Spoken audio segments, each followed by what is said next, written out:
I never liked surprises. They always felt like a gamble. 50% chance of joy, 50% chance of disappointment. But that afternoon, I convinced myself otherwise. My wife had been working late nights, drowning in paperwork and conference calls.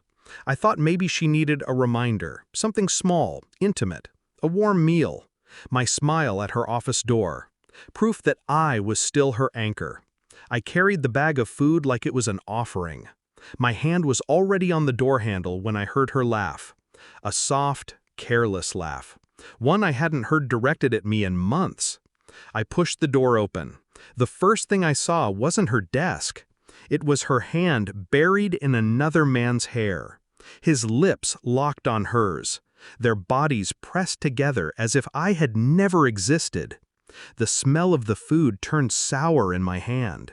She froze for a second when she noticed me, but not out of guilt. No, her pause was irritation, like I had interrupted her lunch break.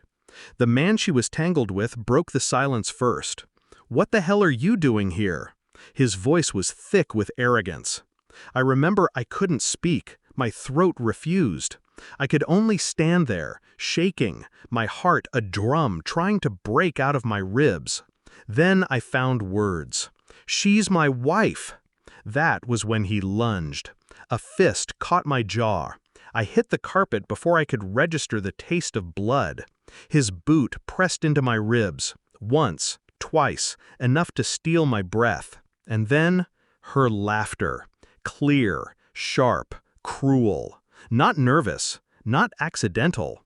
She laughed because it thrilled her to see me broken on the floor. But before his third kick landed, the office door opened again, and both of their faces collapsed. You want to know why it broke me so deeply? Because we were once the story people envied, college sweethearts, shared apartments with cheap furniture and expensive dreams. She used to fall asleep on my shoulder while I read. She used to look at me like I was the only certainty in her chaotic world. When we married, I thought I'd won, that love was enough, that loyalty was built into her bones. But loyalty to me was optional. Looking back, the signs had been there. The late nights, the guarded phone, the cold touch in bed.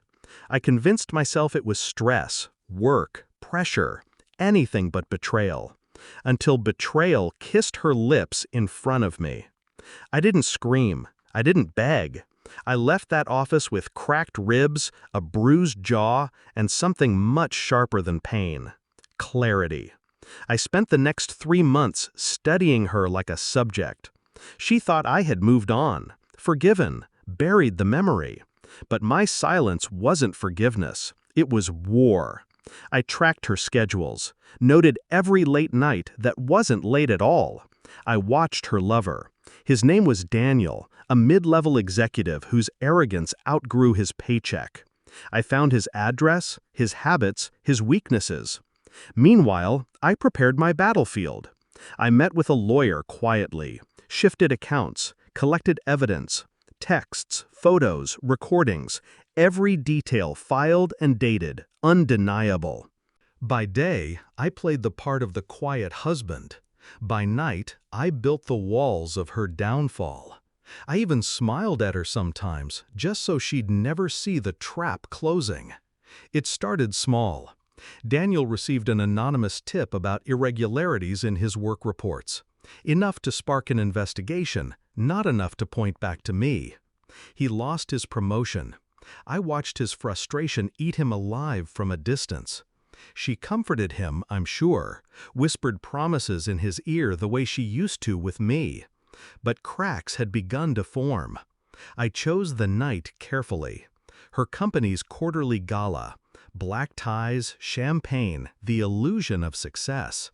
She invited me out of courtesy, maybe guilt. I accepted.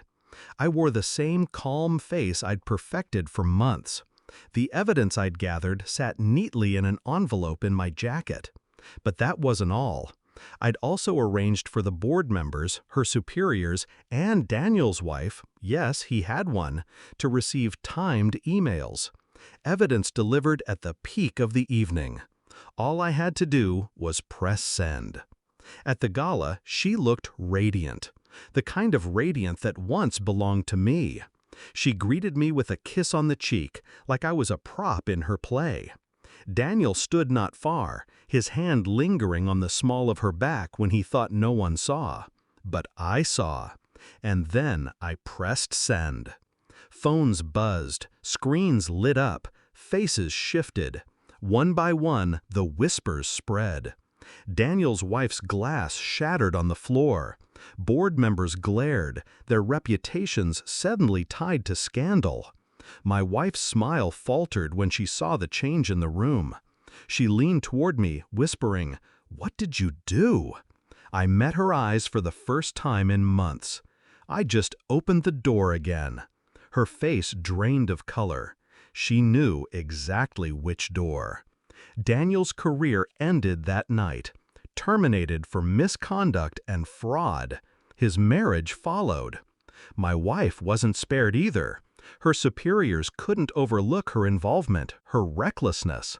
She lost her position, her credibility, her mask. And me?